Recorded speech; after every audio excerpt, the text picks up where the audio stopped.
వారు ఎటూ తోచకయుండిరి. శ్రమకు తాళలేక వారు యెహోవాకు మొరపెట్టిరి. ఆయన వారి ఆపదలలో నుండి వారిని విడిపించెను. 107వ కీర్తన 27-28 వచనములు. ఎన్ని తాళం చెవులతో ప్రయత్నించినా తలుపు తెరుచుకోకపోతుంటే నిరాశపడకండి. తాళం చెవుల గుత్తిలోని ఆఖరి తాళం సరైన తాళమేమో. ఎటూ తోచక ఓ మూలను మ్లానవదనంతో నిలబడి ముందేం జరగనున్నదోనని చేతులు నలుపుకుంటూ లోకమంతా పగవారై ఉంటే ఒంటరితనంలో గుబులు గుబులుగా దిగులు పడుతున్నావా క్రైస్తవ విశ్వాసి? ఎటూ తోచక నువ్వు నిలిచిపోయిన ఆ మూలే దైవశక్తి కనిపించే మహిమా వేదిక.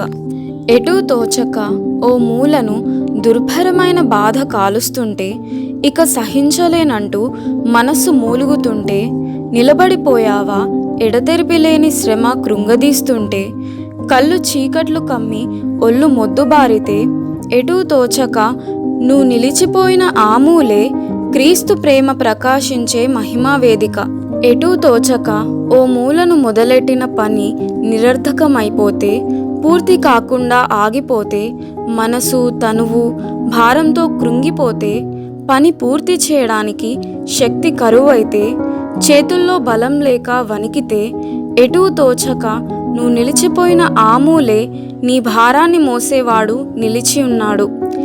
ఎటూ తోచక ఓ మూలను నిలబడ్డావా? సంతోషించు.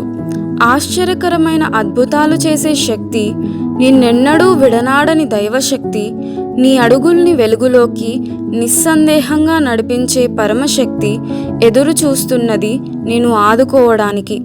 ఎటూ తోచక నువ్వు నిలిచిపోయిన ఆ మూలే సమర్థుడైన దేవుడు నీకు తెలుస్తాడు.